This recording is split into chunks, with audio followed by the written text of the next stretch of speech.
That's Mike. That's Toya, and this is Tech Beats and Bytes. I'm gonna tell you right now, I'm willing to say that if we had somebody rapping, our theme song would be able to go head to head with like Power and other stuff. We just need somebody on our theme song. Just Right. need to. Drop a quick verse. How you been, Good. How you be?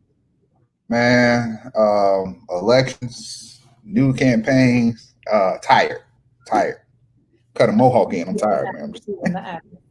Yeah. Well, that's just natural. I always look sleepy, but how y'all doing though? So everybody out there, welcome. We are glad to have you. We have a special guest today, but before we get into the special guest, Donald Trump in his interview with Axios, did you get a chance to watch that? I didn't see the whole thing. I saw the clips. They pull out the Okay, good things for the news. So I saw when he right. was like, "It is what it is." I saw that part. Look, so I've just determined this man just don't care, and I'm wondering why teams to even give him little damn no Henry. That's why they thought it was going to be a good idea. Yeah, you was breaking up for me, but I think you Oh, were talking about what was a good idea. yeah, I was just wondering why they thought that Donald Trump reading something was going to be a good idea. Yeah, I don't know. I don't know. It never goes too well, and it's like a sinking ship. It just looks so crazy because November's here. August came real quick. Right. November is like here, and it's just you just looking and you're like, what is happening right now? What am I witnessing? What's really going on? It's a lot. It's a lot. So I'm just expecting him to fail, but hopefully Biden just doesn't say too much of the wrong thing, and we're able to figure this out, and just get I him don't out. know because Biden not looking too great either. He's had some flubs and But you know what? I'd man. rather have a car that's at least running in a broken down piece of trash that's set on fire. No, agreed. But we're not talking about our vote. We're talking about the other votes. That could definitely put somebody back in office. They're not Those, gonna get it either way. oh, so crazy. So Mm. we got some stuff to talk about with different kind of politics, but I just want to make sure everybody knows early voting is open in Miami-Dade County. Early voting is open in a lot of places. Elections are August 18th. Get out and vote. Early voting is a much safer way if you don't want to be around a lot of people. Just go in there. It's very quick, very efficient. In Dade County, you have 27 polling locations that are open. In early voting, you do not have to vote at your district or your precinct. Your precinct, should I say. You can go wherever you want to go in early voting. It's only the day of that you have to be in your precinct. So get in there, make sure you vote, especially in Miami Dade. Y'all have only had 3 state attorneys in the existence of that position. It's to end the regime, get Melba Pearson into office, make a change. No, completely agree. We early vote all the time, and it's a super easy process. You don't have the lines, you don't have the people, Right. and it just makes it so much easier. And to your point, you can go wherever. So if you are literally going from the store to your house, you may pass a precinct where you could just hop in real quick and vote, and then keep it moving. It's so much easier. So take advantage of the time. Absolutely. Right. And make good use of your time. So we have political views. We didn't get a chance to run down the ballot. I believe maybe that's something we need to get Dwight on. Yeah. Maybe next week because November's big, but there's a lot of open primaries that will actually fill positions. So we probably need to get Dwight back on next week and go through that. But guys, make sure you get out there and vote. It's very important. Very important. So let's go ahead and bring out our guest, Edwin. Yes. Mr. Muhammad, how are you doing? Yeah, I am doing great. I am doing excellent. And how Uh, are you guys are doing? Good. we're alive. Toya about to be rich, so we can go work for her. So she Oh, gonna don't make say sure She's gonna make a little spongy brush for men and stuff. So we're gonna use that, whatever we got to do to just work for cosmology. So as soon as she get that $1 billion Madam CJ Walker status, we all gonna quit and just go work for her. You got that right. Let me know. Get me that text as soon as possible because I'm gonna be right on that. We need the squad. We need the squad. So that's what's up. So Edwin, we know you. We know the things you do, but the community may not know you. Some of our viewers may not know you. So give us the 2-minute pitch of what this amazing Miami creative, what it is that you do. Let's see if I can get this squeezed down in 2 minutes. All right. Well, basically, I'm originally from Miami. I am an artist by nature, draw, paint, sculpt, and then some. Graffiti artist, dancer, just an all-around creative. You know, I just been blessed with a different perspective and skill set. And I learned a long time ago that, and it was from one of my mentors, and he told me, he said, you know what, one of the best ways to handle a gift that's been given to you in such magnitude is to give it back. And so for me, it's been always a passion of mine to find a means and a way to try to do that same thing and pretty much give back a lot of what I've been blessed with. And so my pathway has always been, it's been pretty unique, you know, but I'm not going to go into so much of that. However, I would mention that coming up in Miami and you know, going to, you know, in the hood, I actually went to, you know, Northwestern, and I was in there for the special arts program. And I was around a lot of creatives at the same time, around a lot of my people, love my people, you know, on many different levels. And so I got a chance to experience, you know, different things. I mean, in my background, you know, I'm actually first generation born Haitian. And so a lot of cultural experiences, a lot of different societal experiences, a lot of creative experiences. And in my journeys, I found that around a lot of people who have been, a lot of my peers, I should say, not even just people, but a lot of my peers and friends who have gone through a lot of different things and given up on their skills and talents. They didn't have opportunities. Really, some of the best people I've ever seen do any type of art, and even running in the, you know, the streets and doing graffiti, you know, in the warehouses. More, you know, this is way before Wynwood is being glamorized and graffiti is glamorized and accepted all over the place. This is when we had to go into underground warehouses that was pretty much falling apart and then being chased away by police. But you see some of the best artwork in there. And so that's the funny thing. I don't mean to cut you off, but that's one of the words we've been talking about. Ghetto and hood only stands for creativity that hasn't been stolen or popularized. Just think about that. I like that. Very, very interesting. That's a good point. And so I've seen so much creativity go to waste by not being exposed, but not at the same time, a lack of opportunity. So these things kind of built up something inside of me to just try to kick down a doorway and a pathway. And when I got to a certain point, this is one of my goals, that when I got to a certain point, I want to create a pathway to help creatives, help people find a means and a way to be able to kind of exercise their creativity and find a pathway to do what they enjoy doing. So in that, fast forward, I get to, I launched my own business at 14, kept things going, and been expanding and developing it from that point. I was in high school running the business, doing art, doing a sport, playing a sport, and then some. And so multitasking had just been a part of me. And fast forward years later, I ended up deciding to develop a magazine. A friend of mine who was in the modeling industry that I went to high school with, and I looked at how things were happening in that sense. And what that did is inspired me to try to come up with a different means and a way to bring a solution. And I came up with developed a magazine that was called Fashion. And that embarked me into the fashion and entertainment industry. And fast forward, we developed a lot in that aspect. We that pushed me into a certain position here on South Beach. Also established me out in New York and out in LA a little bit.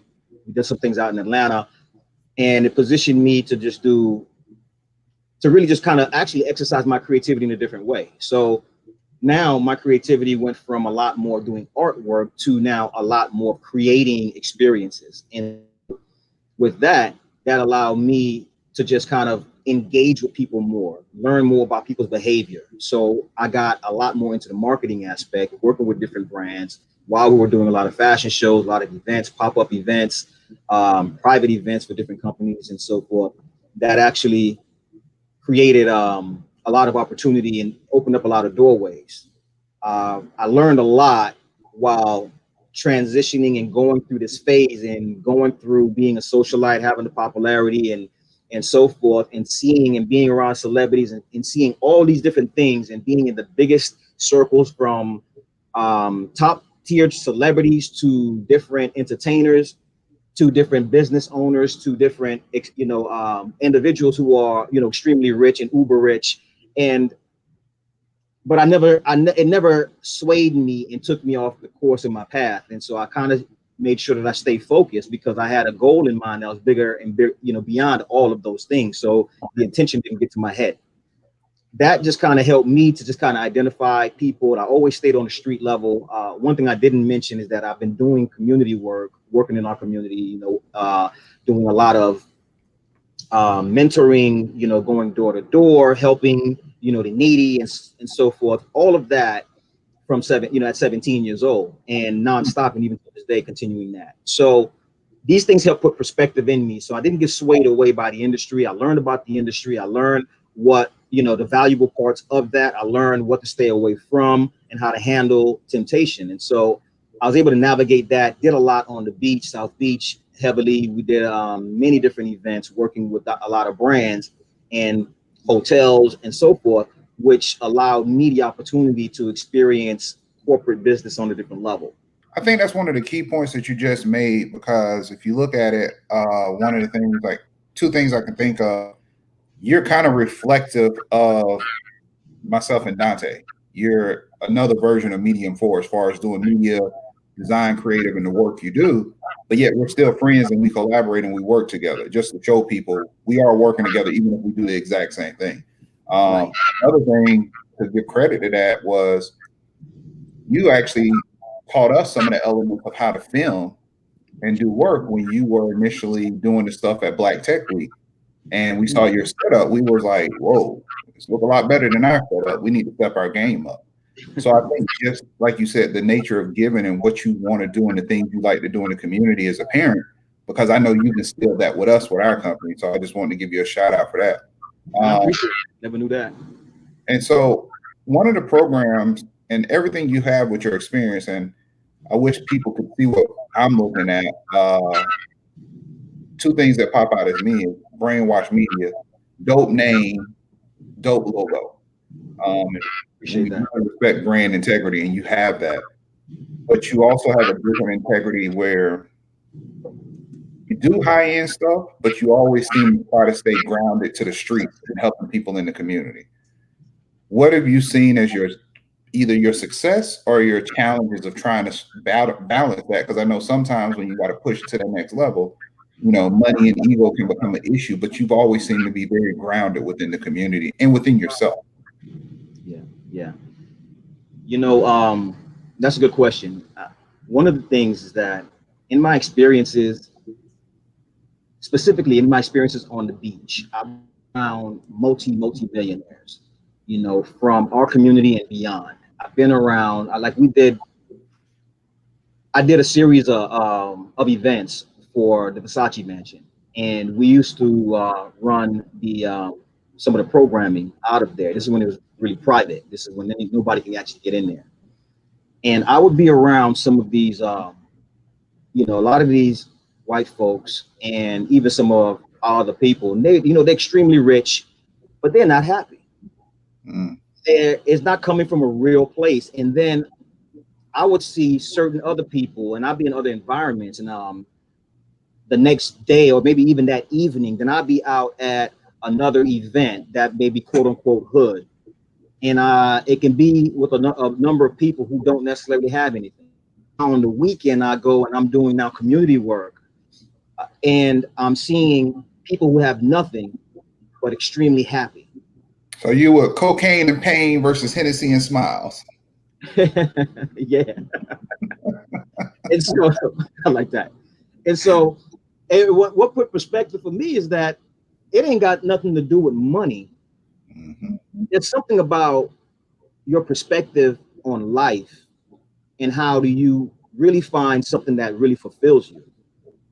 And that's what drove me to take on the right path, because I've been offered a number of different opportunities to where I could have made hundreds of millions of dollars, but I chose not to go that route because it went against my values.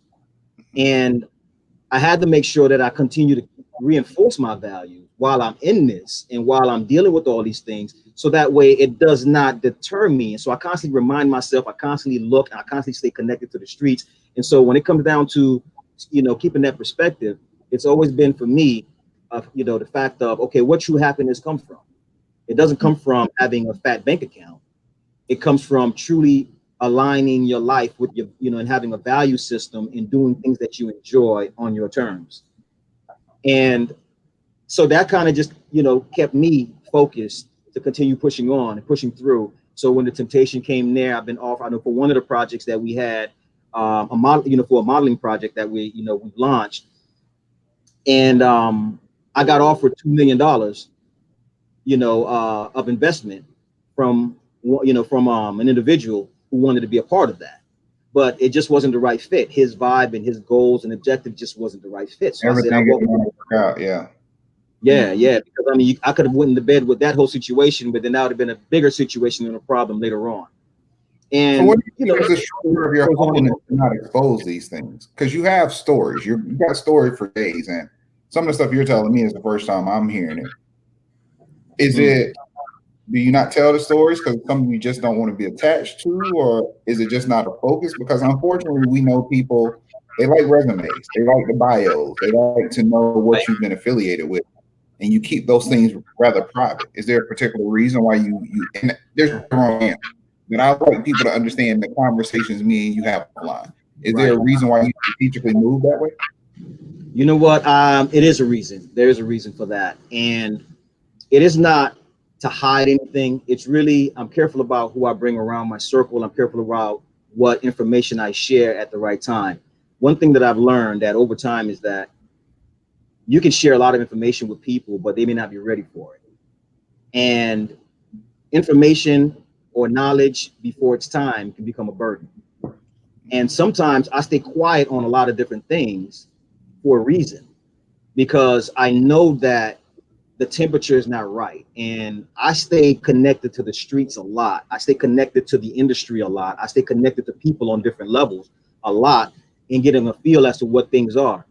Now, more specifically with myself, I am a private person, but I'm also, an extrovert, and I love being around people. I'm a socialite, but I'm careful about who I bring in, because I've been used, I've been taken advantage of, and I caught it, and before it become a detrimental situation.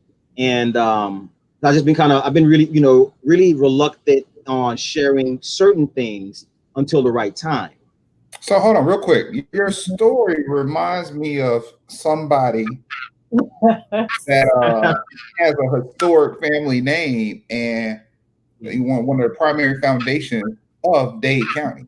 So Toya, when you hear this, how does that relate to you? Because it's not like you ever brag about the history of your grandfather and the things that your family's done. You just work. So how does that story relate to you? And I ask because I'm thinking of the difference between others, let me put it that way, others that would do nothing but ride on their family name to get everything they got. And both of you guys are kind of the opposite. So Toya, how does that relate to you and how you move and just the similarity of that story? No, I totally relate. And I think it just more so speaks to the way that we move, right? It's about the work. It's about what we're doing. It's about the progress and the actual fruit of their labor, right? So me just being like, yeah, my great granddaddy did this and oh, he did that. Okay, great. What does that have to do with today? And how it's showing up right now? And for me, it's about legacy building, right? So that means that I have to actively do something to build upon the foundation that I was born into. So it's not so much about resting on laurels, it's about showing up. And then, like he said, what are my gifts? How do I share my experience? How do I share what I do with the world? And how does that show up? How do I present myself? And then what do I want to leave behind? So I totally identify with that. And one of the things that I wanted to ask, because you hit on one of the key things that I was intrigued about becoming an entrepreneur. I didn't set out to be like, yeah, I want to own a business when I was young. No, I wanted to climb the corporate ladder. And then when I got into corporate, I was like, oh, wait, I don't know. This is my jam. This ain't it.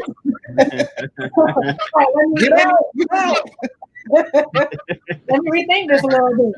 And then that's when I really kind of tap into, to Mike, to your point, on like my great grandfather's history, because that's when I learned that he was a serial entrepreneur in the 1800s, at a time when Black people, we were trying to do just survive, right? He did real estate. He had a general store. He had a horse and buggy business.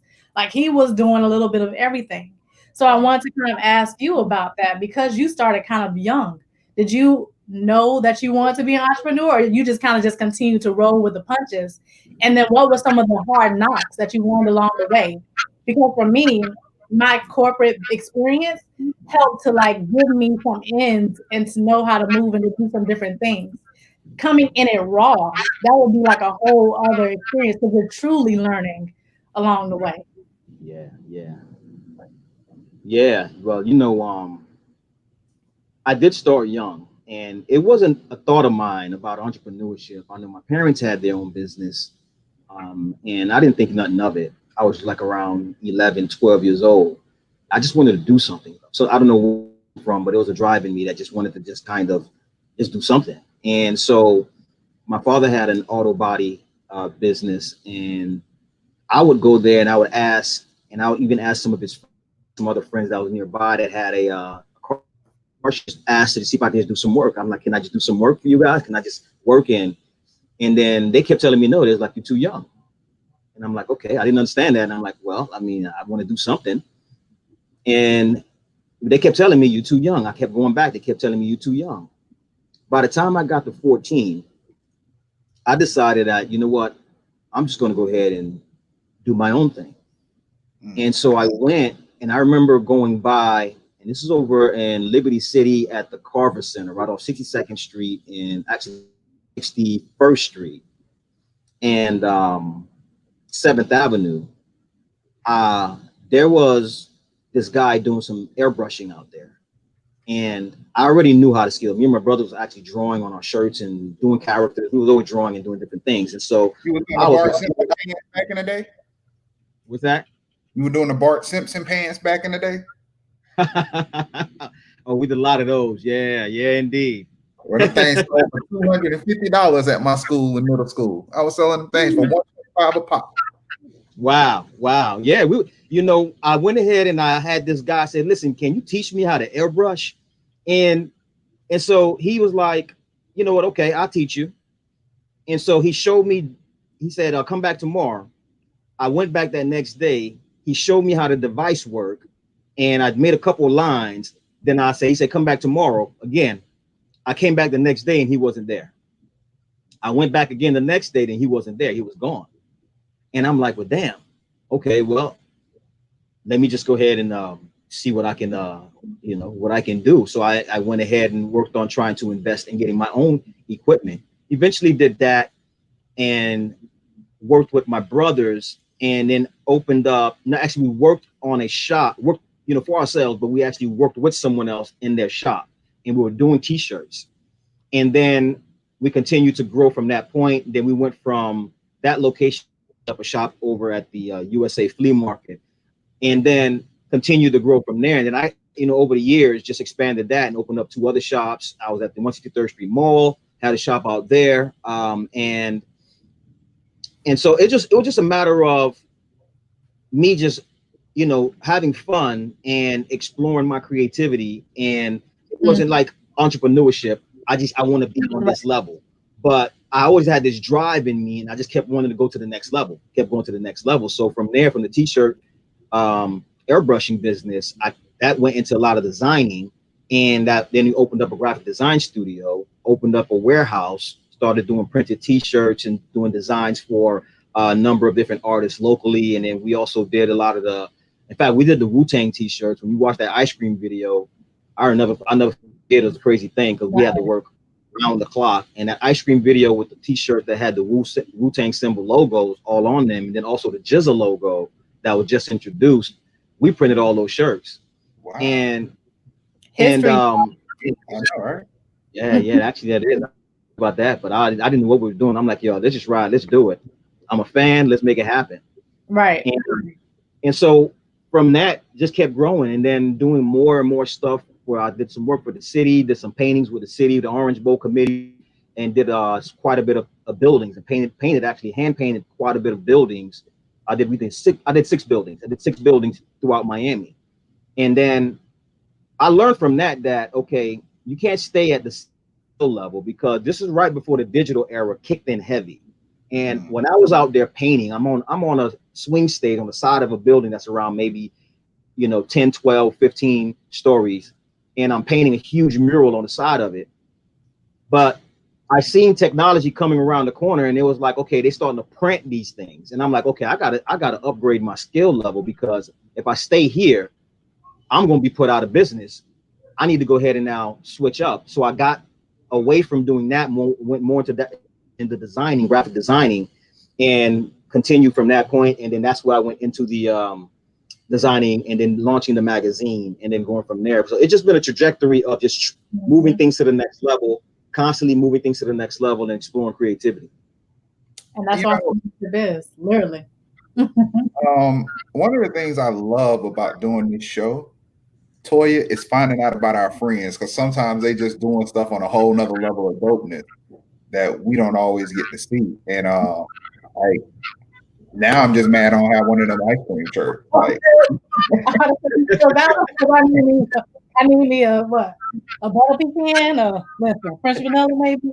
Right. Like that would have been dope. So you have this unique skill, and I hope people understand the way we've kind of started to format our show is after somebody I admire and Toya's met, which is DJ EFN and Nori.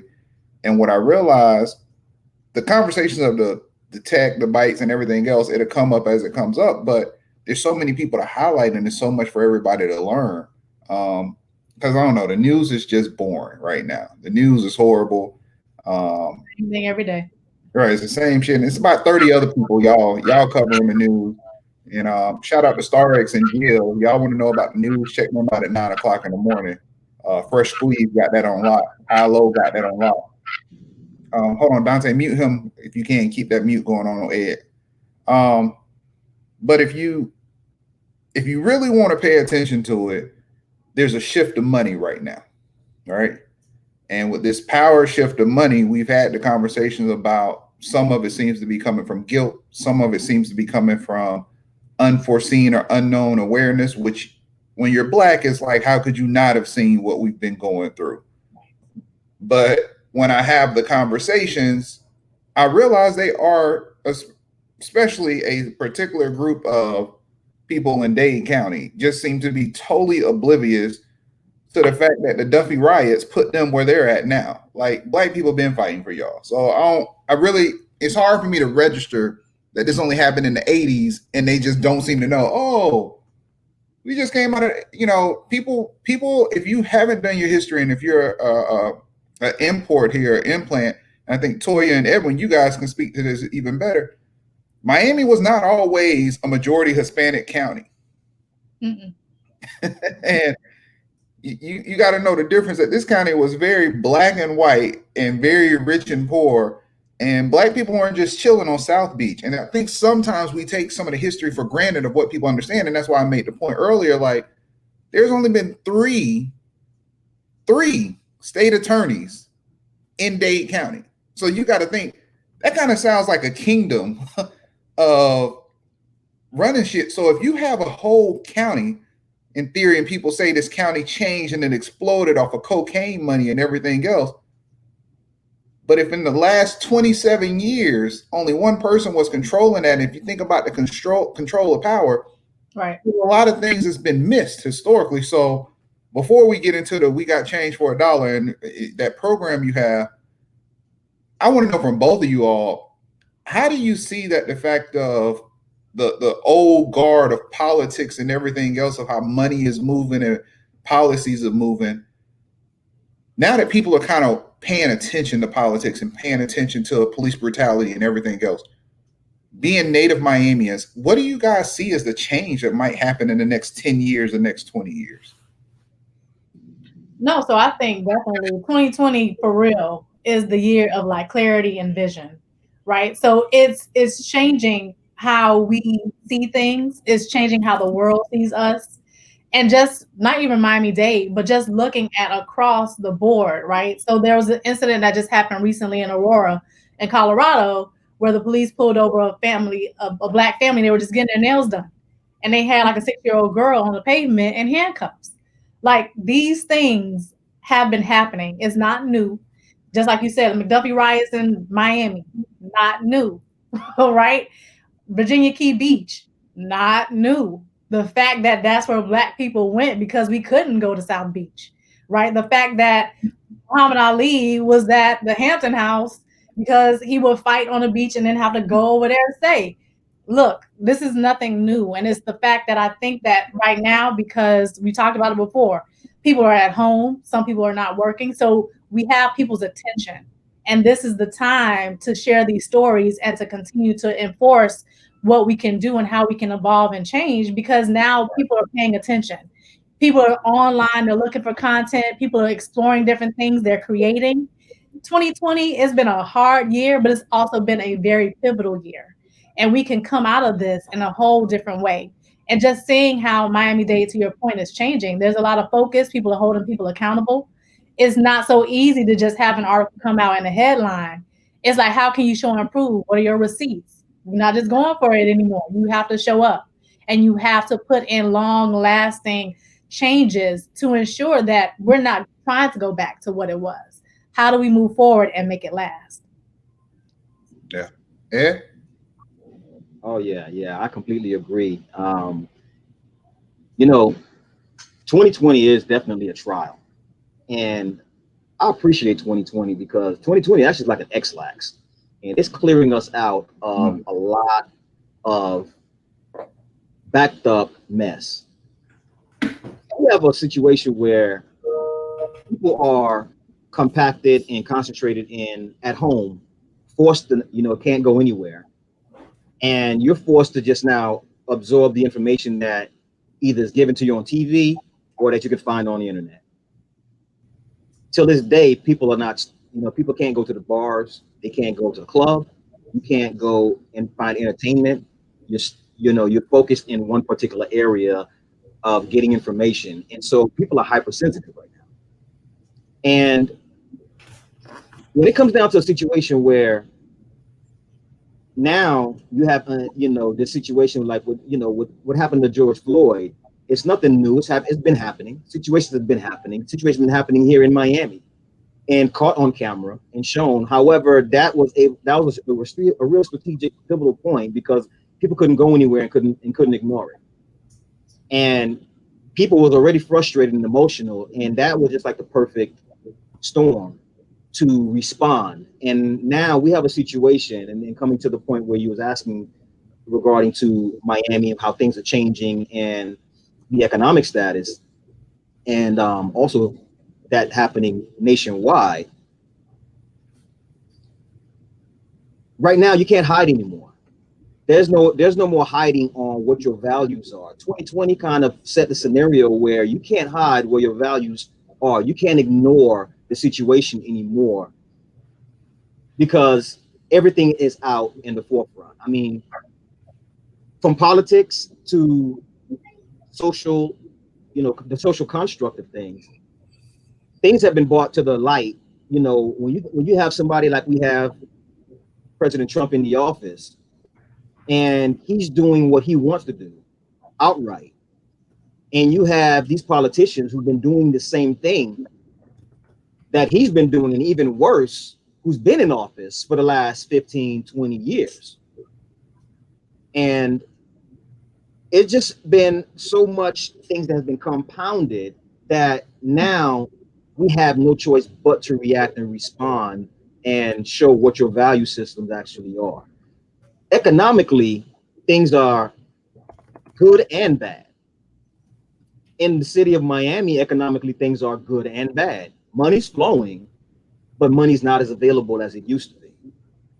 Money has been, being, pocketed by politicians, and when I say that, in some cases, going to their pockets. But for the most, what really's happening is you have a lot of resources being shifted, and resources that's allocated for one community being actually taken and being put into another community and other projects. And so many different things have been happening. It's a matter of what you're going to do about it now.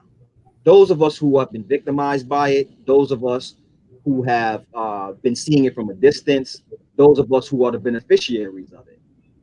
What are you going to do about it? Because as it stands right now, and as we seen a couple weeks ago, about a month ago, people are sick and tired of how things have been going, and they're damn sure not going to allow it to continue to go the way it is. And so we see the first wave of something. And before you go there, one of the things that because I wanted in the last 15 minutes kind of talking about your program and giving myself and Toya to ask you some questions, but one of the things is the difference of like what I see in Toya, I see in you.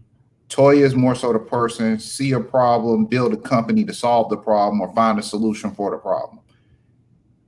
My personal stripes right now are people that consistently, or even in some of these people are in the forefront, consistently talk about the problem, but when it's time to show up to actually do the hard work. And a lot of people think when you on the streets, when you protest and when you do other stuff, that's the hard work. The hard work is sitting down and writing that 14-page proposal and coming up with strategic development and KPIs and metrics and measurable goals of what it's actually going to take. The hard part is 13 days of straight conversations just to get something approved and bringing people together to get them to work on the same page. And you get to a point where you can only bring in 3 people. Like 60 people say they want to get down, but 50 of them don't have time because they got something going. It's a good idea and they just want to attach their name to it. And the work to me seems to keep coming back on the same people.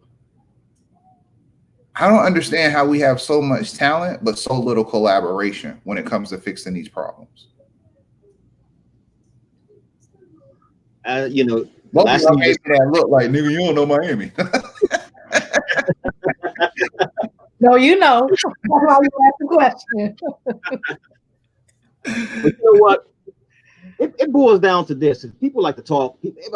Everybody can talk. Everybody can identify and talk about the problems. It's like we have the whole news system on TV. It's a bunch of talking heads, and they're talking around issues. They don't even have real opinions, and practical steps. And the bottom line is, it's one thing to know what to do, and it's a whole nother thing to do what you know. And people want to always find the easy route, and yet they want to complain. And so it's easy to talk about the problem and complain about the problem. It's more challenging to actually create a solution for the problem or be the solution for the problem. Mm-hmm. And it's just a reality that people are just lazy. They're lazy and they'd rather point the finger and find someone else to blame. But when you become responsible in life, and responsible in that word is having the ability to respond to a particular thing in a situation. When you are able to respond properly, you now see things differently. Your perspective is different. My perspective is different. It's always been different anyway as an artist. But beyond that, I had been nurtured in doing a lot of community work. And so my value system has been structured, and I have a base that's not normal. But my passion for change is not too different from anybody else, because at the end of the day, I'm sick and tired of seeing what's been happening, and the only way to change it is by. I'll stop you there. I don't agree with that. A reason why I don't agree, I think your passion for change is different because you got a pitch deck that includes a 10-year plan of rebuilding. And I think sometimes people don't understand the difference between a short-term focus and a long-term focus. And it requires a different kind of dreamer. And I remember one of the things I told Toya and Dante probably last year, we can't keep sharing our dreams with everybody because there's too many people that's just going to tear those dreams down. And so when I can look at somebody that has a pitch deck, and it's funny because the last pitch deck we just sent in was a 10-year plan. And most of the asks now are 4-year, 10-year plans. You can talk me back. And even when people try to talk me down, the response is normally, that's cool, but if I don't do this part, the overall vision fails. So if you're not going to pay me to do it, if you're not going to hire me to do it, I just want to know who do you get in to fill in the rest of the blanks. So I think it's the difference of challenging people that's fine. You can palette it or you can try to limit me, but if you don't give me the money so Toya can take care of this part for me, just who's going to do what Toya was going to do? And I think that's how people have to, let's reframe our train of thought and our questioning it. Take what you can. You know, we all understand the hustle. Take what you can to do what you can with. But when people say they want to fix a problem, and if we show you a full plan and they're like, oh, we'll take that piece, you know, or we'll take that over there. You know, that's like trying to cook the greens without all the ingredients. You ain't even got the vinegar, bro. Like, what is you doing? So I think some people just don't understand that. And Toya, I know you've seen some of these things develop, and you sit on different committees, different groups, and you work with digital grads to have your own company. Hearing Edwin talk, what are you thinking? And you think of the structure of how we should actually be bringing this together of this long-term vision? Because he's definitely talking about a platform of economic empowerment, which we'll get into when we close into that. But no, to your point, right now we need for real solutions. We don't just need hoo rah rah. Like, no, what's step 1, 2, 3, 4, 5, 6, and what is the measurable outcome we want to see at the end? And that's a level of strategic thinking and planning that a lot of people just aren't used to, right? Some people are just used to the quick hustle, the quick flip. Mm-hmm. And quick flips don't last long. You need for real plans, and plans take time. And if you don't take the time to invest to develop them properly, then it's not necessarily going to go anywhere. And again, going back to a point that was talked about earlier, is making sure that you have the right partners. Everybody is not going to go along with you for the ride and don't have the same vision that you do. So you have to show up for the end, though, but they ain't going for the ride. Right, but that's where you have to be real selective, and it comes with time to be able to discern who to bring along for the ride and who not to bring along for the ride. So a lot of it comes down to experience and knowing how to build those teams and to be able to bring it to life. So yeah, no, and I definitely think we don't want to run out of time to hear about the program, because just for me as a brand, when I saw it, I was like, oh, that's pretty dope. Yeah. How can we empower this as a consumer brand? So let's dive into it. So Edwin has We Got Change for $1 and the multiple things, but it's a strategic campaign and an economic action plan. So there's 2 things I initially see with that.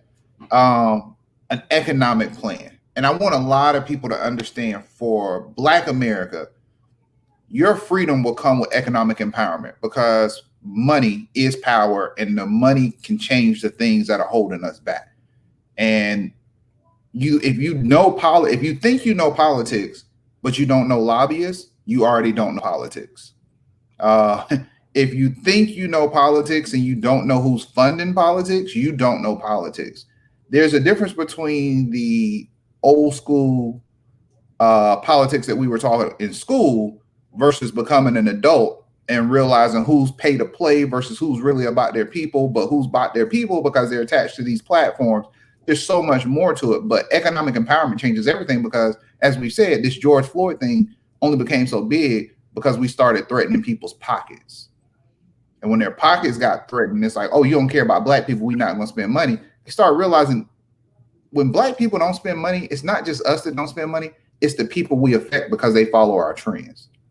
So when we stop spending, it ain't cool no more, and then they stop spending. When they stop spending, then you have a problem.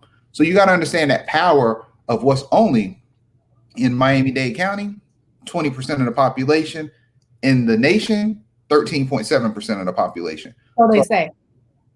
Right, so they say. So Black people, we got to know the power of our influence, but you created We Got Change for $1. And I love the economic solution. So I'm going to read this for people real quick. Your campaign is a strategic campaign to inspire, educate, and direct people on using their collective economic power to enforce change within their own community, as well as those whom they spend their money with. The empowerment program itself is a systematic program designed to improve underserved communities by creating an economic ecosystem. The program uses donated funds and revenue generated by its projects to empower the people and businesses in that community versus local programs. Now, the funny thing is, me and you talked about it. We all have almost the exact same ideas, similar, different focus. Mine's with Digital Grass, the Miami Tech Justice Fund, where we're looking to raise 17.5 million, because our goal is raise the money to fund people like you to execute it, because you have to treat this like the Pentagon. You can't put all your money into the Army. You need the Army, you need the Armed Forces, you need the Reserve, you need the Navy, you need the Marines, you need everybody. You need everybody to make things like this work. So tell us, what is the immediate scope of what you're trying to accomplish with We Got Change for $1? And then I'll go back and read your 10-year scope that you put together. Okay. And also remember, we have very educated people on here, but some people just don't understand this stuff. So keep it in layman's terms, not just your marketing term. Got you. Well, at the end of the day, it's one thing to be on the streets making the statement, but everybody can't be on the streets, and we can't be on the streets forever. So it's important to be able to translate that message and keep your voice heard. We got to fight with what's, one of our greatest strengths. And the unique dichotomy here is that one of our greatest weaknesses is our greatest strength. We're a consumer culture. And since we've been a consumer culture, now we've been spending so much money. We're spending 1.3 right about now, going up to 1.5 and climbing on $2 trillion a year. And corporate America is, thriving off of that.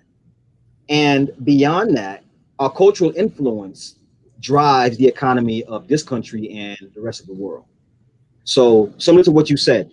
So now, We Got Change for $1 is a clear, actionable step on what to do next, from protesting on the streets to now making your voice heard, and at the same time translating that into practical steps that makes change within the community.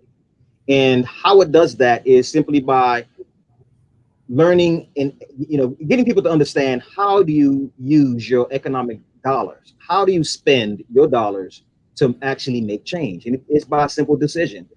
Economic protest is nothing new. It's been going on for quite some time, many years. As a matter of fact, we just seen it happen, actually it's still happening with Facebook right now, where many of these companies have pulled out, and Facebook is hurting and trying to figure out a solution to keep them in their advertisement. Yes. Mm-hmm. Yes.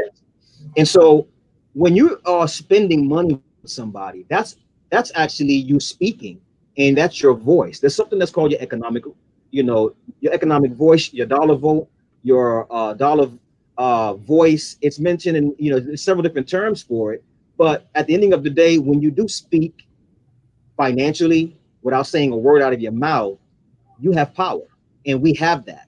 We tremendously have power because we spend on everything, and they target us for that spending. They, companies, Procter & Gamble, spend over $500 million a year targeting specifically our community in order to get us to spend with them. AT&T, Unilever, the list goes on and on. I need to go to the stats right now, but the fact of the matter is, anything profiting off of us at our expense, corporate America has a responsibility to us. And at the ending of the day, we have to learn that they do have a responsibility. The campaign teaches on that responsibility. The campaign pushes accountability. Accountability in two ways. Accountability, number one, we have to take accountability on ourselves on how we spend and who we spend with. And we need to spend with those who support us. And number two, we need to hold accountable those who are actually milking us at our expense, because we've been suffering, and it's nothing new. We've been suffering, we've been crying out, we've been protesting, picketing. It's been going on and on. We've been saying everything that's been happening, and these corporate companies have been idly by, like, okay, yeah, whatever, let's still profit off of them. So accountability have to be set into play. And accountability is not, okay, you're giving $1 million, $5 million. Okay, you're pledging to do something for the next year, or you're now adding different individuals onto your board right now. Those are just the minor things. But we're talking about a systemic system. Racism and white supremacy is so ingrained into the culture of America. It's actually been developed. America has been developed on it. I want to real quick and just call that white extremist, because there's nothing supreme over me. I just want to put that out there. You know what? I agree. You know, absolutely. And that systematic way of that system have a lot of people benefiting off of that, and they don't want to change that. That's why they stay quiet. This is why they have been to the side, because they're benefiting and they're living in their bubble at our expense. So we have to shift the tides on that. And we have the power to shift the tides on that. And it requires us to be a little bit more informed as to how we can do this step by step, be informed as to where our powers are, be informed as to who our allies are.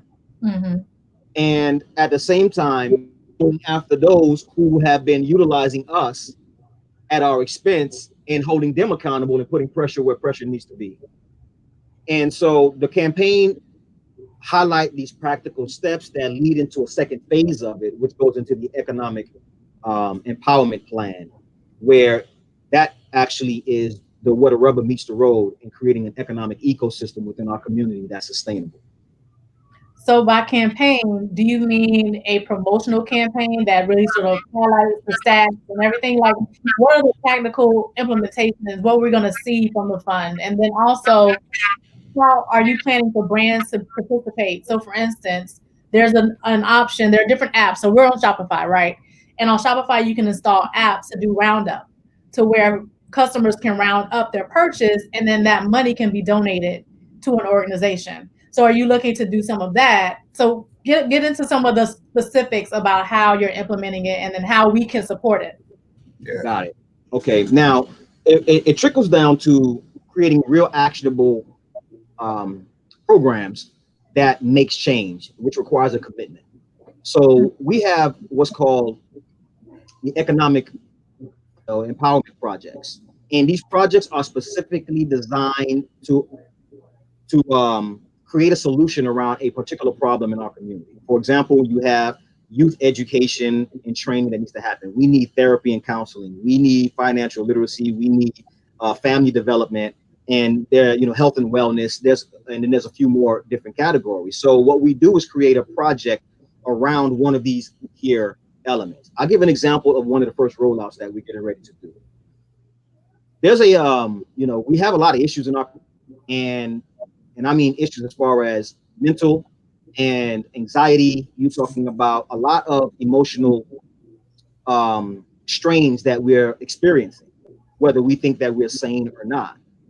We're all experiencing these things. And so we're rolling out a therapy program that allows, and this is actually being put together by a conglomerate of therapists and clinicians, psychotherapists, and so forth, that's designed to create programs that are affordable and also a lot of free solutions that can benefit the community to get therapy and popularize and make therapy known that it's not necessarily a taboo thing. It's something that successful people do so that they don't go crazy and to process things. So we need these different aspects. So that is a sustainable project because it actually generates revenue and it also helps the community out. Now, we'll have something that we're going to be launching soon that actually is more on a referral base that actually provides support for businesses. We're doing it anyway. We actually are saying, hey, this business is offering this, they got something good. And third-party recognition is how we trust one another. So, Mike, if you tell me that they got some good food over here at this spot, I'm going there. Toy, you tell me that they got some great clothing over here, I'm going to go there. That referral system, we have a unique program that we're going to be rolling out soon that actually rewards the person for that referral, which generates revenue to that individual and also supports the community. Mm-hmm.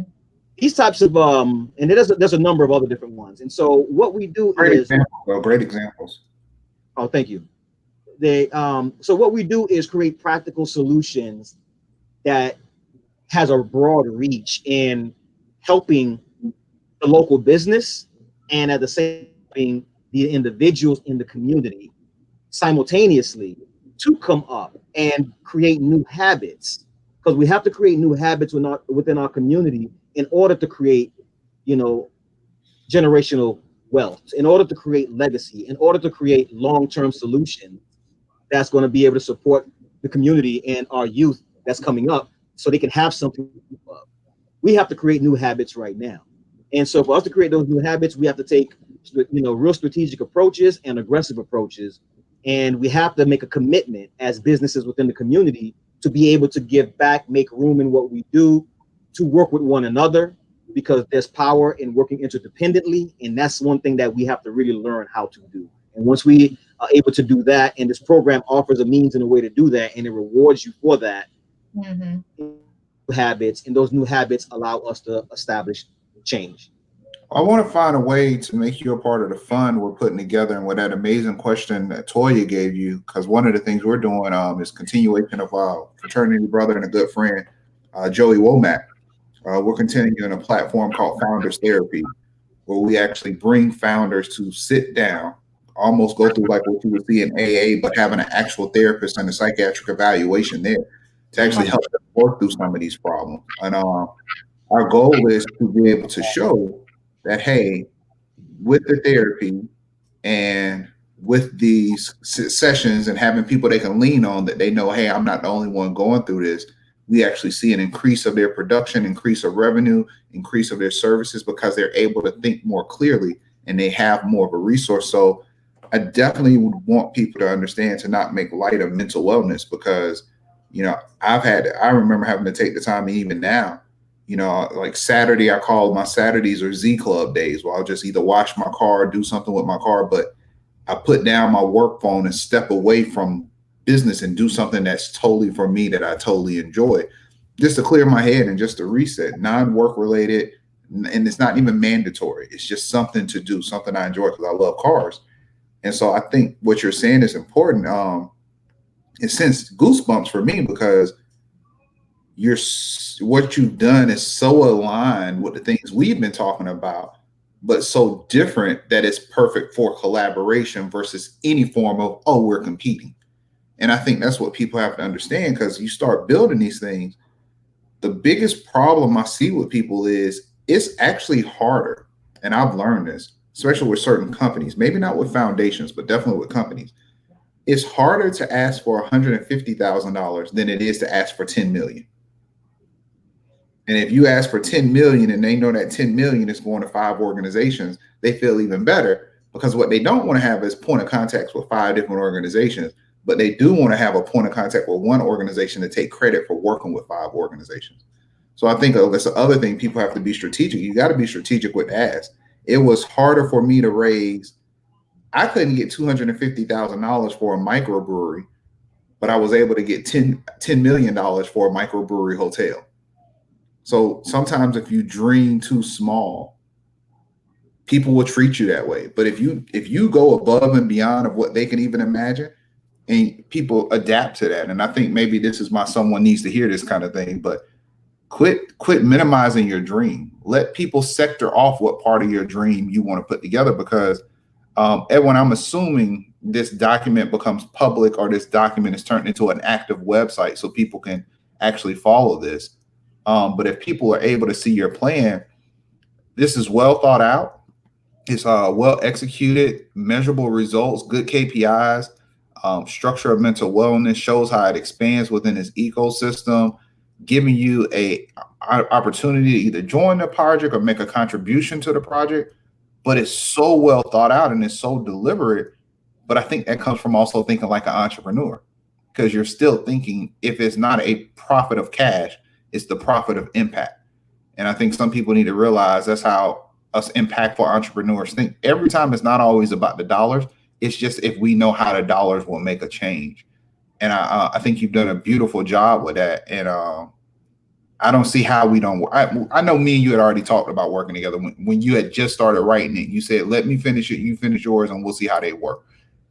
I can tell you, since you've shown your cards, they work. What I want to do, though, is probably I need to restructure mine and get you as one of the 5 companies that I want to see getting $350,000. Because another thing is, I'm tired of people wanting us to fix our communities and say, oh, we want to help you fix your community, but can you do it for free? No, because one thing you said that I think should happen, if you got a $500 million budget to target us, give 20% of that budget to help us. So let's take a hundred. You got 500 million. Give us 100 million to put into programming and to put into something to actually start fixing the community and make the community better, so we can show you even more results. Because now they got even more money and they respect you because you actually care about us. Quit just trying to make money and profit off of us. You had that for 165 years. You had that with slavery. You profited. You profited for free.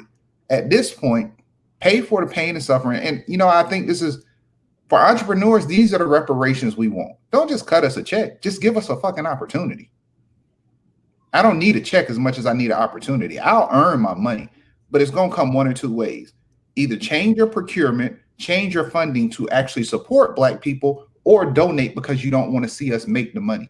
Because I know you don't doubt our skills. We've shown the skills, but you're going to have to give it to us one or two ways. Either through a check because we work for it, or either through a donation because you're scared to see how talented we are. But you're going to have to pick one of the struggles. So Edwin, and I know someone needed to hear this, and I definitely know it's a corporate company that we're going to cut that last piece up and we just going to put that on repeat for y'all because we tired of saying this shit. Edwin, I just want to thank you for coming out. Yes.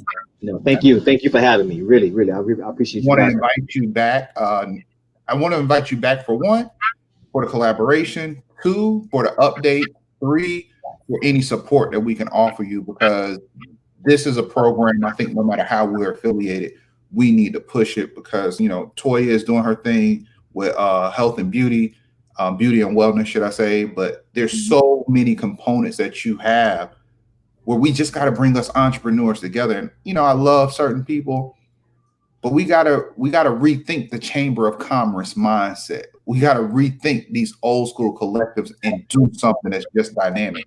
And to me, this is that dynamic. This is one of those components of that puzzle to start coming together. And it's our time. I mean, we're getting old, so we need to do what we got to do for the next 20 years so we can pass this torch on to somebody else. But Edwin, thank you very much. LaToya, thank you for your allowing me to expose your family history and making an example out of you. But you have such an amazing story that I still want you to tell in a whole different way. I'm waiting for the documentary or the book to drop.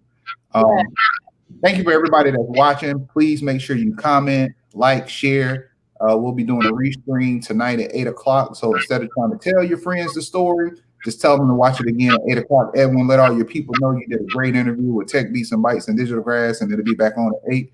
So go ahead. That's right. That's Toya, and this is Tech Beats and Bytes.